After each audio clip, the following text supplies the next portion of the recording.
Hello, my name is Jason Haff, and I contributed a story to a great anthology called The Best New True Crime Stories, Partners in Crime. This is my second story in Mitzi Sereto's true crime book series. I also wrote a story that presents the life and death of the owner of England's first department store. This was featured in a collection called Crimes of Passion, Obsession, and Revenge. That's also available. But the story for Partners in Crime takes a look at two women in Oregon in 1961.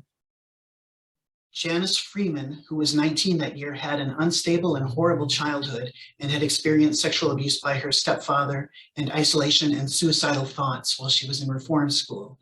She met a 33-year-old laundry cleaner named Gertrude Jackson, and the two started an intense relationship with Freeman as the dominant partner and Jackson as the submissive one.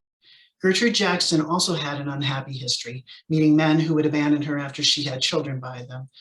When Freeman met Jackson, her oldest child was already given up to the state's foster care system. She was raising another boy and a girl on her own, Larry, who was 6 in 1961, and Martha, who was 4. Jackson would testify that as the couple's relationship grew more intense, Janice Freeman started to talk about getting the kids out of the way. And this idea built between them, and on May 11, 1961, in the early morning hours, the couple beat and strangled Larry and Martha in the back seat of their car and then threw their bodies off the Crooked River High Bridge into the canyon below.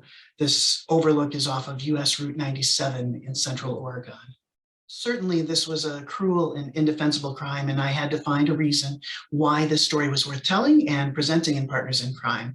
And as I researched the murders and the trial and the people involved, a number of interesting threads began to emerge.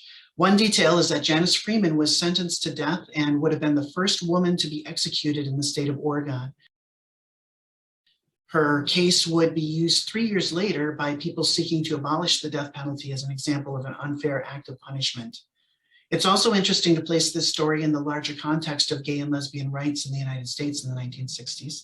At that time, especially in the early 60s in Oregon and elsewhere, some political and cultural strides were being made, but the few gay bars in larger cities were frequently raided, and LGBT visibility was often attacked or forced underground. Finally, there's the question of mental health, its diagnosis and treatment, since both women had a history of psychological problems that continued after the murders. So as much as I can find answers to these questions, I wrote this story because I wanted to know why these two women chose to kill these innocent children, how these circumstances and society played a part, and what happened to Gertrude Jackson and Janice June Freeman in the years after their crimes. My story, A Long Way Down, can be found in The Best New True Crime Stories, Partners in Crime, edited by Mitzi Szereto. I'm Jason Haff.